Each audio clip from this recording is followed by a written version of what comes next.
ಯಾಕೋ ಇವರು line cross ಮಾಡೋ ಥರ ಅನ್ನಿಸ್ತಿದೆ. ಯಾವುದಕ್ಕೂ ನಾನು ಇವರಿಂದ ಸ್ವಲ್ಪ ಹುಷಾರಾಗೇ ಇರಬೇಕು. ರಾಹುಲ್ ವಿಚಾರನ ವಿರಾಟ್ ಅವ್ರ ಹತ್ರ ಹೇಳಿ ತಪ್ಪು ಮಾಡಿಬಿಟ್ಟೆ ಅಂತ ಅನ್ನಿಸ್ತಿದೆ. ಅವ್ರು ಅದನ್ನೇ ಏನಾದರೂ ಅಡ್ವಾಂಟೇಜಾಗಿ ತೊಗೊಂಡ್ಬಿಟ್ರೆ? ಖಂಡಿತ ಇಲ್ಲ. ನಿಮ್ಮ ಮೇಲೆ ನನಗೆ ಅಪಾರವಾದ ಗೌರವ ಇದೆ.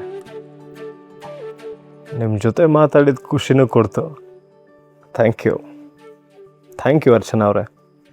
ಅಪ್ಪ ಹಾಂ ಮಗಳೇ, ಬಂದೆ. ಒಬ್ಬರು ವೀಕ್ನೆಸ್ ಸಿಕ್ಕಿದ್ರೆ ಸಾಕು, ಈ ಗಂಡಸರು ಅದನ್ನೇ ಎನ್ಕ್ಯಾಚ್ ಮಾಡ್ಕೊಂಡ್ಬಿಡ್ತಾರೆ.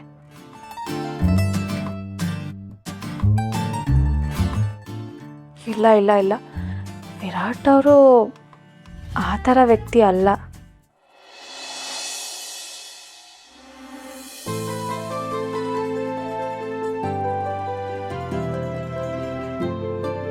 ಏನ್ ಚಿರಾಗ್, ಬೆಳಿಗ್ಗೆನೆ ಎಲ್ಗೋ ಕರ್ಕೊಂಡು ಹೋಗ್ತಿದ್ದೀರಾ? ಎಲ್ಲಿಗೆ ಅಂತ ಹೇಳಲ್ವಾ?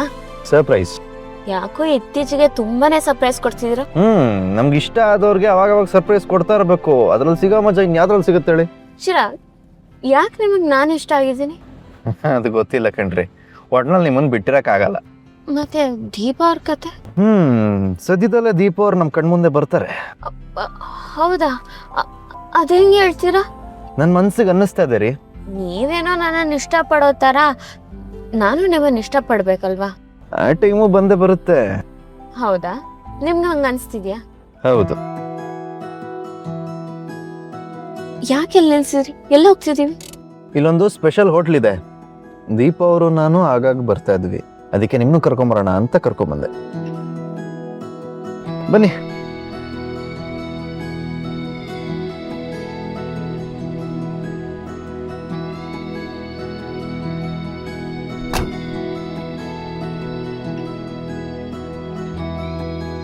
ಇವತ್ತು ನಿಮ್ಮ ಜೊತೆ ಎಕ್ಸ್ಕ್ಲೂಸಿವ್ ಆಗಿ ಬ್ರೇಕ್ಫಾಸ್ಟ್ ಮಾಡಬೇಕು ಅನ್ಕೊಂಡಿದ್ದೀನಿ. ವಾಟ್ ಯು ಸೇ?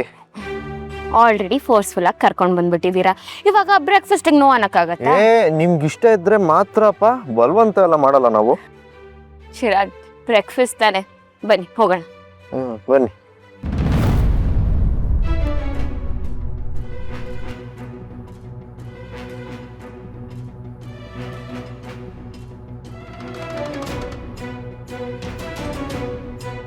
ಅಣ್ಣ, ಇಲ್ಲಿ ಫೇಮಸ್ ಸೈಕ್ಯಾಟ್ರಿಸ್ಟ್ ಇದ್ದಾರೆ, ನಿಮ್ಮನ್ನ ಖಂಡಿತ ಕ್ಯೂರ್ ಮಾಡ್ತಾರೆ. ನಿಮ್ಗೆ ಹಳೆದೆಲ್ಲ ನೆನಪಾಗುತ್ತೆ.